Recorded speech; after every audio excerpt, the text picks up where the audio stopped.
we will discuss about the scalar and vector quantities.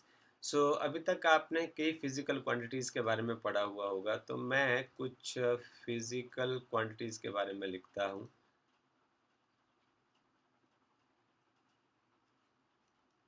Students, जो physical quantities हैं जिनकी अपनी कोई एक अपीयरेंस होती है, एक अपना एक फिजिक होता है जो ऑब्जर्वेबल होती है, मेजरेबल होती है, उनको हम फिजिकल क्वांटिटी कहते हैं। और ये जो फिजिकल क्वांटिटी है, ये जैसे हो सकती है, एक लेंथ हो सकती है, मास हो सकता है, टाइम हो सकता है, टेम्परेचर हो सकता है, वेलोसिटी हो सकता है, एक्सेलरेशन हो सकता है, डेंसिटी हो सकता है। तो कुछ इस तरीके की जो क्वांटिटीज़ हैं जिनके बारे में आपने अभी तक कहा सुना होगा।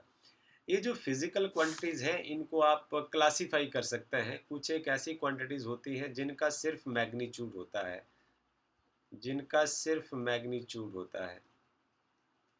और कुछ क्वांटिटीज़ ऐसी होती हैं जिनका मैग्नीट्यूड भी होता है और डायरेक्शन की इंफॉर्मेशन भी होती है, प्लस डायरेक्शन। ओके। सो ऐसी क्वांटिटीज़ जिनका सिर्फ मैग्नीट्यूड होता है और डायरेक्शन की कोई इंफॉर्मेशन नहीं होती, उनको हम स्केलर क्वांटिटीज़ कहते हैं। These quantities are called scalar quantities. Okay. और ऐसी क्वांटिटीज़ जिनका मैग्नीट्यूड भी होता है और डायरेक्शन की बात भी होती है, उनको हम बोलते हैं वेक्टर क्वांटिटीज़। अब इस वीडियो के एंड तक आपको स्केलर और वेक्टर के बीच में एक अच्छा जो भेद है वो पता चल जाएगा। इसमें आप जस्ट इतना बात समझ लीजिए कि जो मैग्नीट्यूड है वो क्या चीज़ होती है, ये आपको थोड़ा इसका आभास हो जाना चाहिए। मैं यहाँ लिखूँ, कुछ एक टर्म्स लिखूँ मैग्नीट्यूड की टर्म को समझाने के लिए, मैं ऐसे लिखता हूँ। जैसे मैं लिखता हूँ length is equal to 4 metre, right? Area is equal to 15 metre square. Okay. Volume is equal to 30 metre cube. जरा ध्यान से देखिए, मीटर आपको जो इन्फॉर्मेशन देता है, सिर्फ या आप लेंथ मत भी लिखो, आप जस्ट लिख दीजिए 4 मीटर। मीटर आपको इन्फॉर्मेशन देता है कि आप किस क्वांटिटी की बात कर रहे हैं। दिस मीन्स आप किसी लंबाई की बात कर रहे हैं। तो जो 4 है ये काय की इन्फॉर्मेशन देता है कि आप कितनी लंबाई की बात कर रहे हैं। मीटर आपको बताता है कि आपको लंबाई की बात कर रहे हैं, 4 आपको ये बताता है कि आप कितनी लंबाई की बात कर रहे हैं। तो ये जो कितनी लंबाई की बात है, ये वाला पार्ट जो है वो मैग्नीट्यूड है। यहाँ 4 मैग्नीट्यूड है, यहाँ 15 मैग्नीट्यूड है और यहाँ 30 मैग्नीट्यूड है। ये जो न्यूमेरिकल वैल्यू होती है, इसको हम मैग्नीट्यूड कह देते हैं। और जो यूनिट्स होते हैं, ये इसके साथ जो यूनिट अटैच्ड है, जैसे यहाँ मीटर स्क्वायर है, तो यदि मैं यहाँ एरिया नाम ही मैंने लिखा होता, तब भी मीटर का जो स्क्वायर है वो अपने आप में ये जानकारी देता है कि आप किसी चीज़ के एरिया के बारे में बात कर रहे हैं। यहाँ देखिए, मीटर क्यूब आपको ये बताता है कि आप किसी चीज़ के वॉल्यूम के बारे में बात कर रहे हैं। 30 आपको ये बताता है कि कितना वॉल्यूम है। तो जो कितना वर्ड यहाँ आता है, इसी को हम मैग्नीट्यूड बोलते हैं। सो ये जो न्यूमेरिकल वैल्यू यूनिट के आगे कोफिशिएंट के फॉर्म में लगी होती है, इसको हम बोलते हैं मैग्नीट्यूड, राइट? सो यदि मैं ऐसे कहूँ कि एक आदमी चल रहा है, anyone, a car is moving, I mean a car is moving with a velocity of 30 meter per second towards north, right? So metre पर सेकंड ये बताता है कि आप वेलोसिटी की बात कर रहे हैं। 30 मीटर, 30 बताता है कि आप कितनी वेलोसिटी की बात कर रहे हैं। और नॉर्थ क्या बताता है कि आपकी कार किस डायरेक्शन में जा रही है। तो मैग्नीट्यूड के साथ जब डायरेक्शन इन्वॉल्व हो जाती है, ऐसी फिजिकल क्वांटिटी को हम वेक्टर क्वांटिटी कहते हैं। ओके। अब आपका जो सवाल है वो एग्जाम में सवाल किस तरीके से आपसे पूछा जाता है, उसको हम ऐसे लिख देते हैं कि distinguish between scalar and vector physical quantity. सवाल कैसे पूछा जाता है एग्जाम में, क्वेश्चन का जो फॉर्मेट कैसे होगा, क्वेश्चन कैसे पूछा जाएगा, वो कुछ इस तरीके से पूछा जाता है। Distinguish, okay, distinguish between scalar and vector physical quantities.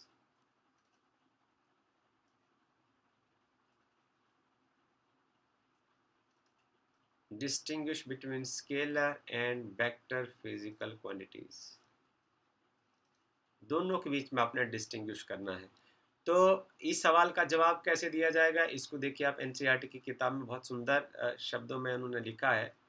ये है स्केलर क्वांटिटीज, और इस पार्ट में मैं इसका जो अगला पार्ट है, यदि ये काम करता है तो वेल एंड गुड, और यदि नहीं करता है तो हम इसको ऐसे बना देंगे। और ये वेक्टर फिजिकल क्वांटिटीज आ गई। सवाल ये और जवाब उसका ये। जो जो स्केलर क्वांटिटीज होती हैं उनका सिर्फ मैग्नीट्यूड होता है। पहला अपना ये लिखना है, scalar quantities they have magnitude only, they have magnitude only. और वेक्टर क्वांटिटीज में क्या होता है, they have magnitude and direction. उनमें मैग्नीट्यूड की बात भी होती है और डायरेक्शन की बात भी होती है। They have magnitude and direction. Okay, इसके बाद हम ऐसा लिख देते हैं कि जैसे दूसरा मैं कह सकता हूँ कि they are specified by simple numbers, specified by, they are specified completely by a single number, by a single number.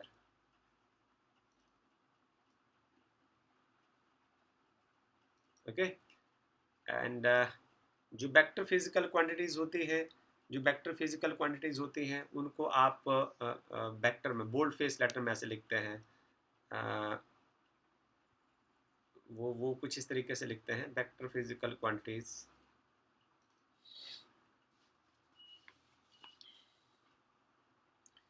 are represented by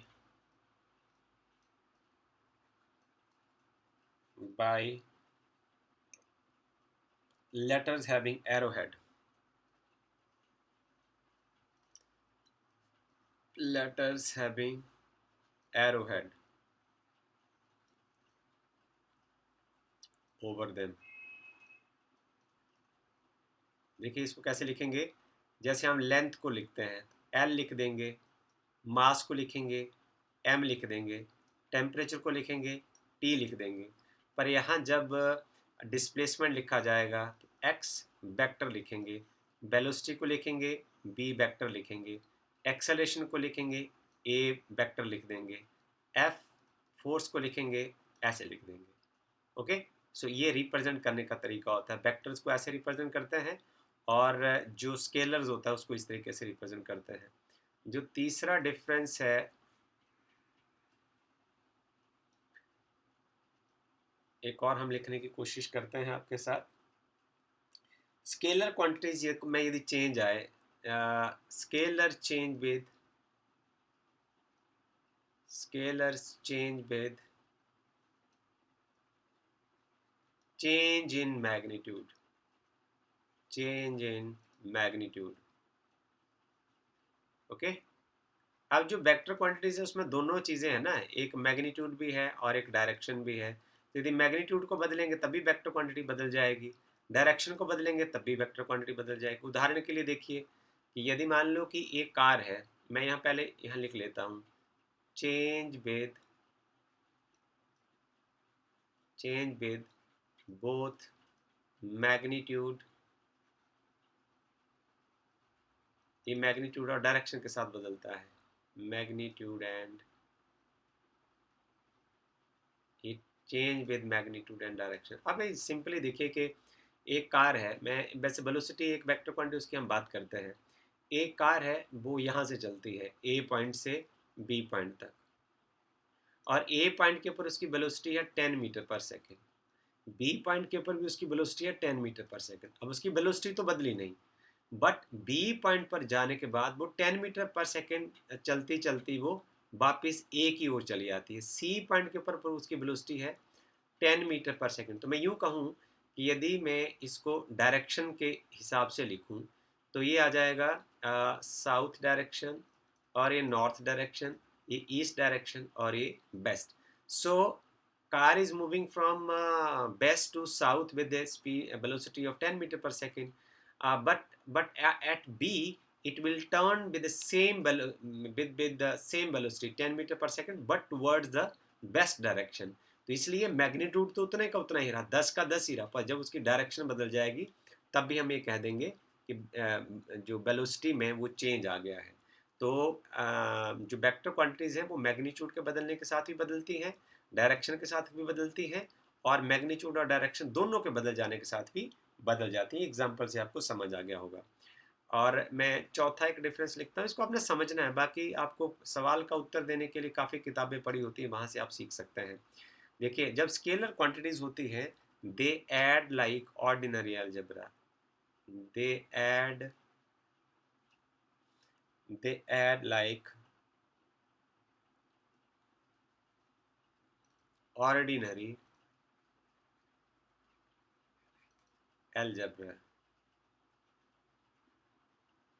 ये ऑर्डिनरी अलजेब्रा की तरह ऐड होते हैं। उदाहरण देता हूँ, जैसे फॉर एग्जांपल कि किसी चीज़ की जो लेंथ है वो है 1.0 मीटर, राइट, और उसकी जो ब्रेथ है वो है 0.5 मीटर। तो उसका जो पेरीमीटर हो जाएगा वो हो जाएगा 2 इंटू एल प्लस वी। ज़रा ध्यान से देखिए, आप आपका आंसर आएगा 2 इंटू 1.0 प्लस 0.5, तो ये बन जाएगा 2 into 1.50, it is equal to 3.0 metre. आपने क्या देखा? आपने ये देखा कि जो लेंथ है वो स्केलर क्वांटिटी है, जो ब्रेथ है वो स्केलर क्वांटिटी है। तो जैसे आप 10th में सवाल करते हैं ना ऑर्डिनरी अलजेब्रा का फार्मूला बॉड मास लगा के, तो आंसर जो आया है वो 3.0। आपने क्या देखा कि स्केलर में जब स्केलर ऐड होता है और या स्केलर से मल्टीप्लिकेशन होती है तो आंसर भी स्केलर में ही आता है। तो ये ऑर्डिनरी अलजेब्रा की तरह होता है। बट जो वेक्टर क्वांटिटीज़ हैं, vector quantities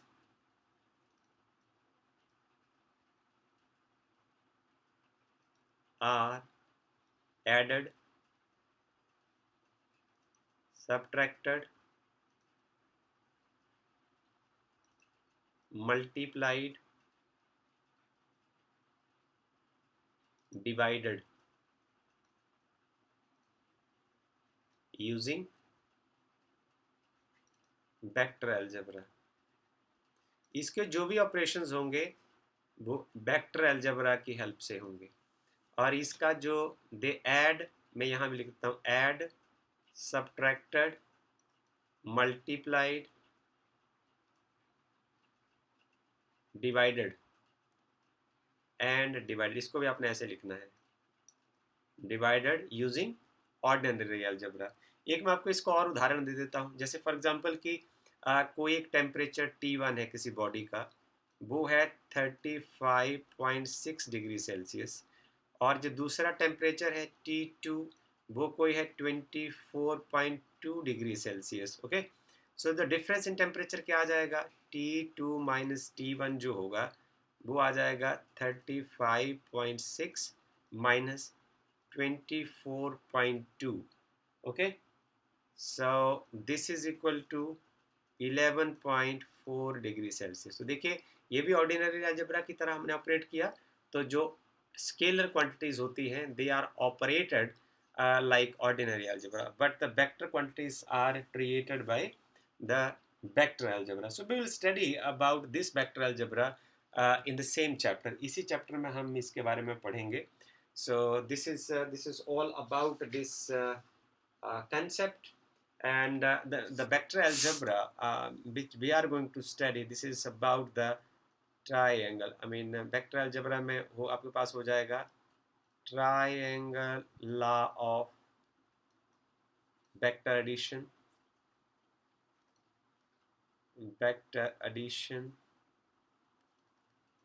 and parallelogram law of vectors। So as all the operations can be made by using the ordinary algebra, here you will require triangle law of vector addition as well as parallelogram of law of vectors to operate the vector physical quantities। So this is all about the scalars and vector physical quantity. With this I will close this video. So you are suggested to to go through the NCERT book after the end of this video to revive it more beautifully and understand it in a better way. Thank you very much.